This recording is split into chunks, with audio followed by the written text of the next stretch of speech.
Yoldaşlar, birinci videoda əslində bütün sualların izahı mövcud idi. Lakin 91-ci sualda qüsur gördüm. Gördüm ki, Dövlət İmtahan Mərkəzi imtahana saldığı sualla bizim ekrana qoyduğumuz sual eyni deyil. Ona görə videonun həmin hissəsini kəsdim. Siz ilk videoda 90-a qədər izahları görürsünüz. 91-dən 100-ə kimi izahları isə ikinci hissədə görəcəksiniz. 2, 3, 5, 6, 4, 5, 6 rəqəmlərin hər birindən ən az, daha doğrusu hər birindən bir dəfə istifadə etməklə 3-ə qalıqsız bölünən 3 rəqəmli ədədləri yazın. 3-ə qalıqsız bölünmənin xassəsini bilirsizdə, rəqəmlərin cəmi 3-ə bölünürsə, ədəd 3-ə bölünür. 3 dənə rəqəm götürün, cəmləri 3-ə bölünsün. Deməli, 2, 3, 4-dür, 3, 4, 5-dir, sonra 2, 4, 6-dır və 4, 5, 6-dır. Bunların da cəmi 3-ə bölünür, bunların da cəmi 3-ə bölünür, bunların da cəmi 3-ə bölünür və bunların da cəmi 3-ə bölünür. Bəs indi bu ədədlərdən neçə müxtəlif ədəd düzəltmək olur? 234-dən, 234-dən 234, 243, 342, 324, sonra 423 və 432 düzəltmək olur. Deməli, bundan 6 mümkün variant düzəlirsə, bundan da 6 mümkün variant düzələcək. Ümumilikdə 24 mümkün variant olacaq. 92-ci suala baxırıq. Kifayət qədər sadə sualdır. 8-dən 8 almaq üçün 1-ə vurub, sonra 1 çıxıb. Sonra 2-yə vurub, 2 çıxıb. 3-ə vurub, 3 çıxıb. Daha sonra 4-ə vurub, 4 çıxıb. İndi 5-ə vurmalısınız və 5 çıxmalısınız. Deməli, bu da eləyəcək 640. 93-cü sual paralelipipedlərin sayını soruşur bizdən. Deməli, 1, 2, 3, 4, 5, 6, 7, 8, 9, 10, 11. Ha, burada biri yoxdur. Sonra 12, üstündəki 13, bu 14, bu 15, altındakı 16, bu 17, bu da 18. Cavab D variantı. 94-cü sual çox rahat sualdır. A üstə gəl A eləyib 2A bərabərdir B. B üstə gəl B 2B bərabərdir C və C üstə gəl C 2C bərabərdir BC. Elə dərhal C-ləri ixtisar eləyib B-nin 2 olduğunu tapırıq. B2-dirsə 2 vur 2 4 eləyir, deməli C 4-dür. B2-dirsə A da 1 eləyir. Onların cəmi də 5 eləyir. A-nan C-nin cəmi. Növbəti sual 96-cı sual. İndi 95-ə qalxacağım. 96-cı sualda baxın. 25 ilə 43-ün cəmi eləyir 68. 6 vur 8 48. 25 ilə 26-nın cəmi 51. 5 vur 1 eləyir 5. 23 ilə 9-un cəmi 32, 32, 3 vur 2, 6. 19 ilə 43-ün cəmi 62. 6 vur 2 eləyir təbii ki 12. 95-ci sualı mən dəfələrlə izah etmişəm. Bir daha izah edirəm. Deməli, siz gördüyünüz cədvəldə təbii qazın və neftin öncəki illərə nəzərən nə qədər artımı və yaxud nə qədər azalması göstərilib. Həmçinin də neft və qazın bir-birinə nəzərən artım və azalması göstərilib. Yoldaşlar, biz bu sualı həll etmək üçün ən çox məlumat verilən hissədən başlamalıyıq. Baxın, təbii qazın 22-ci ildə göstəricisi yoxdur, X-dir. Və sonra o göstərici 7,2 olub 23-cü ildə və 20% artıb. Deməli, qeyd edirəm ki, X 100%dirsə, 20% artanda nə olur? 7,2 olub 120. Buradan X-i tapıram, cavab çıxır 6. Deməli, X 6-dır. Yoldaşlar, 6 təbii qazın 22-ci ildəki göstəricisidir. O da neftə nəzərən 20% azalaraq 6 olur. Deməli, yazıram. Buradakı göstəricini X qəbul edirəm. Yazıram, xam neftin göstəricisi 100%. Neçədir? X 20% azalıb olub 80%. O da 6'dır. Buradan x'i tapıram. Çarpaz vuraraq x çıxır 7,5. 7,5. Xam neftin 22-ci ildəki göstəricisi 23-cü ildəki göstəricinə 5% azalaraq gəlib. Deməli, buranı x qəbul eləsəm belə olacaq. 7,5 100%dirsə, azalıb x olub və 95% olub. Buradan da x'i tapanda çıxacaq 7 tam mində 125. Bu sual sizin üçün çox çətindir. 7 tam mində 125. Nəhayət sonda verilən sual da budur ki, 23-cü ildəki təbii qaz neftdən neçə faiz çoxdur? Nefti götürürəm. Yəni 7 tam mində 125'i götürürəm 100%. 7 tam ondakini x faiz. Buradan da x'i tapıram. 101 tam onda 3. Yoldaşlar görürük ki 1 tam onda 3 dəfə 1 tam onda 3% çoxdur. Yuvarlaq istəyir bizdən cavabı. Ona görə deyəcəyik ki 1% çoxdur. Növbəti suala baxırıq. Fırlanma sualıdır. Fırlanma sualında qara fiqurun fırlanaraq qırıq vəziyyətə gəlməyini istəyir. Burada qara fiqurun gömbul yerindən xətt çıxardıram. Görürəm saat 1'ə baxır.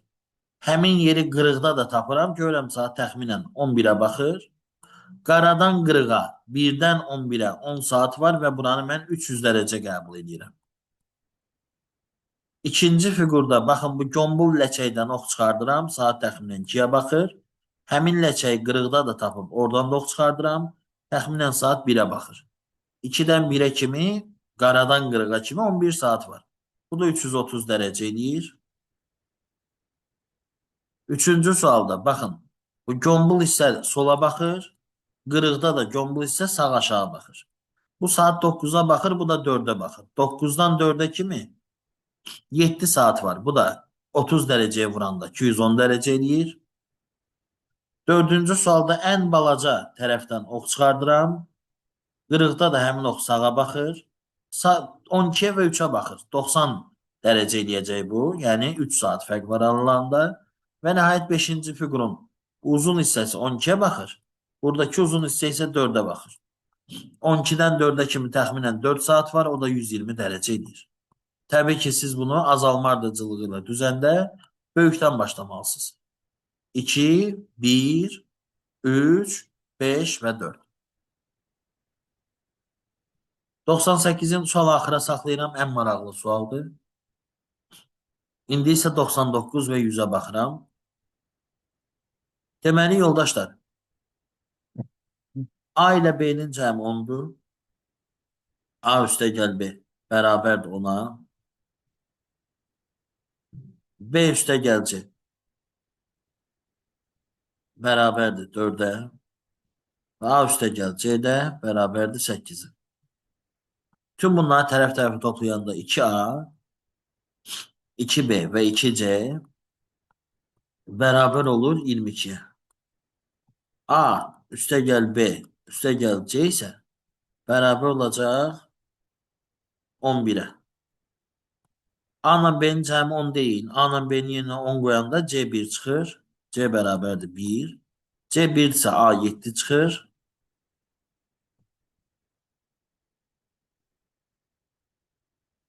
Və B də A-nın yerinə 7 qoyanda 3 olur. İndi L kvadratı, L nədir? B ilə B-nin cəmi. B ilə B-nin cəmi 3 ilə 3'ün cəmi 6 eləyir. Kvadratı da 36. Bərabərdir. B-nin kvadratı. 3'ün kvadratı 9. Vurulsun. Y-in kvadratı. Y-in kvadratı da məchuldur. 36 bölü 9 4 eləyir. Y-in kvadratı 4 isə Y də 2'dir. 100-cü sual. Yoldaşlar, bu da maraqlı bir sualdır, sadə sualdır. Əmsallar sizi çaşdırmasın. Bax, 2 ilə 2'ni burada yerinə qoyanda A-nın yerinə 2, B-nin yerinə 2 qoyacaq. Keçir sağa.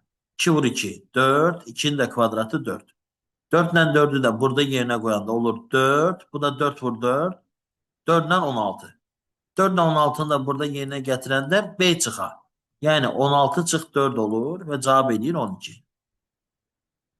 3'dən 2'də biri də eyni qayda ilə yerinə qoyanda sağa keçirdəndə 2 vur 3 6. 2'də 1'in də kvadratı edir 4'də 1. 6 və 4'də 1 düşür aşağı. Burada da olur 6 və 1. Çünki 4 4'də 1'ə vurulur. 1 qalır. 6 və 1. Burada da olur 1 çıx 6. Yəni mənfi 5. 12 çıx mənfi 5 sizə müsbət 17 verir. Və imtahanın deyərdim ki, ən maraqlı sualı. Gəlin bunu da həll edək. Videonu yekunlaşdıraq. Növbəti videoda isə siz AS kateqoriyası üzrə imtahan suallarını görəcəksiniz. Mütləq izləyərsiniz. Bütün imtahan suallarını sizlər üçün paylaşırıq ki, növbəti imtahanlarda faydalanasınız. Tibb müəssisəsində peyvəndləmə aparılan ilk günün ikinci günlə müqayisəsi verilir. Baxın, birinci gün, bu da ikinci gün. Birinci gün peyvəndlənən kişilər K, qadınlar da Q olsun. Deyir, ilk günlə müqayisədə ikinci gün 4 dəfə çox kişi, 4K və 3 dəfə çox qadın peyvəndlənib və onların ümumi peyvənd sayı 53 olub. Deməli, indi buna uyğun bizdən nə soruşur? Mütləq səhv olanlar deyir seçin. İlk gün biz bunların yerinə qiymətlər qoyaq. Məsələn, biz K-nın yerinə, yəni kişilərin yerinə 1 qoysaq, 4 vur 1 eləyir 4. 4 vur 1 4 eləyir. 53'dən 4 çıxıram, qalır 49. 49 da 3'ə bölünmür. Ona görə kişilərin 1 olduğu ehtimalı götürmürəm. Sonra kişilərin 2 olduğu ehtimalı yoxlayıram. Kişilər 2 nəfər olanda 4 vur 2 8 eləyir. 53'dən 8 çıxanda 45 qalır. 45'i də 3'ə böləndə 15 qadın eləyir. Deməli, kişilər 2 nəfər olsa, qadınlar da 15 nəfər olur. Kişilər 3 qoyanda alınmır. 4 qoyanda 16. Yenə alınmır. 5 qoyanda kişilərin yerinə olur. Kişilər 5 nəfər. 4 vur 5. 20. 53'dən 20 çıxırsınız. 33. 3'ə də bölürsünüz. Eləyir 11 qadın. Sonra kişilərin yerinə 6 və 7 qoyacaqsa alınmayacaq. Amma 8 qoyacaqsınız alınacaq. Bu zaman da qadınların sayı 7 olacaq. Sonra kişilərin yerinə yenə 9, 10 qoyanda alınmır. Amma 11 qoyanda alınır. 11 qoyanda 4 vur 11, 44. 53'dən 44 çıxanda 9 eləyir.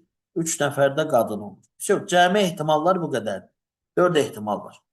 Bir şeyin mütləq səhv olması üçün bütün ehtimalları səhv olmalıdır. Və yaxud da mütləq düz olması üçün bütün ehtimallar düz olmalıdır. Baxın, ilk 2 gündə peyvənd olunan qadınların ümumi sayı 50'dən çoxdur. 3 vurulsun 15. Deməli 45 qadın ikinci gün peyvənd olunub. 15 götürürəmsə, deməli burada da 15 götürməliyəm. Elə bilin ki, 15 götürürəmsə qadınları birinci gün. İkinci gündə 3 dəfə çoxdur da. 15, 45, 60 edir.